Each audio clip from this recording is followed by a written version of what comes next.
good morning and welcome to NAMIBIA Connects. Good morning. Thank you for having me. A very interesting title.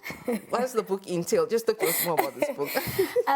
So the book is basically my story on learning how to drive and just the lessons that I've driven or that I got from driving that can be applied in life. So that's basically, you get to hear my story on So learning it's how not to like drive. a metaphor, it's like basically literally driving a car. I'm or- literally driving a car and just using driving and the process of learning how to drive and so many things within driving to explain certain principles or certain lessons that are taken from there that one can apply in their life. And what are some of those lessons drawn in the book? And of course, I see that it's actually also faith-based. Why did you align it to that?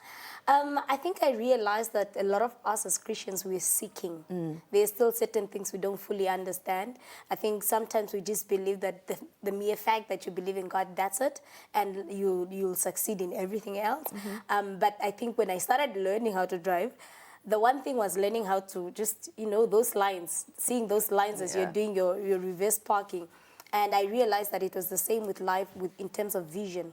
If you don't see a vision, you'll never get it right, which was the same with the learning how to drive. When you can't see the end of those two lines, you'll never get it right. So just learning on vision, learning on when do you take a break, because there are times when you're driving and you need to brake. Just not that you're stopping completely, but you're just braking so that you either don't get in an accident or you just rest and then you continue. There are other lessons like, for example, the rear view mirror, that a very good driver knows that you can't keep focusing on that, just looking in that mirror. Otherwise, you're bumping because you're going forward. So we can't keep focusing on our past. We need to yes, we can look at them at some point. They will help us. Okay, that's where I came from. But we need to keep focusing on where we are going, because otherwise we'll end up crashing, we'll end up hurting people in the process because we focus so much on the past and we're not healing and going forward. So those are some of the lessons I got. And just what are some of the topics that you are covering in your book? And also just interestingly, I'd like to know, was it manual or automatic when you started driving? Well, I did manual. Okay. I think I drove my automatic car after I got my license. Okay. Also very intentional about it. But I cover topics such as vision in there. I cover topics such as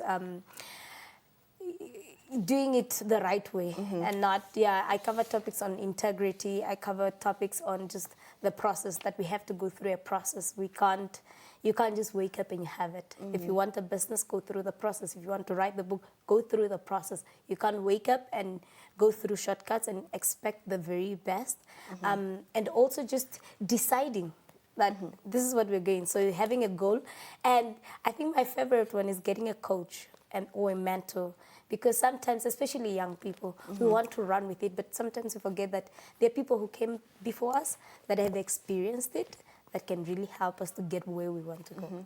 I mean, the first-time drivers are the people, would-be drivers rather. Why do you think this is so relatable, to the next audience?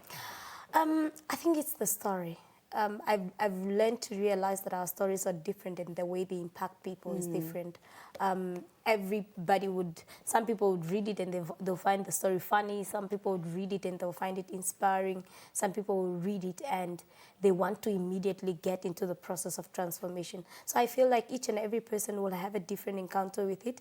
And it's my prayer that as we read it, we can laugh.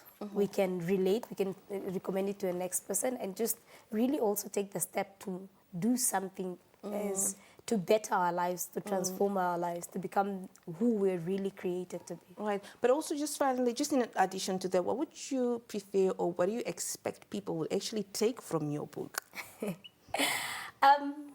Okay, number one is that they would actually enjoy the story. Okay. That would be my favorite, and that they would laugh in the process. We don't laugh enough. But apart from that, I would really love that whatever lesson anybody takes from it, they run with it. Number one, getting coaches and mentors that will lead in the correct way. Number two, making that intentional decision to do something in their life and actually achieve it. That we don't just think of writing a book and we never do. That the person who gets to read it will be motivated enough to want to run the book, to write the book, to want to actually get their driving license if they don't have it, And if they have their driving license, to actually want to be a better driver than what they are. And also, if they, whatever it is they need to start, whether it's a business, whether they need to get out of certain relationships, whatever it is they need to take an action, that this book would be that push for them to take that action. All right. Well, thank you so much for joining us this morning, and all the best with your book launch.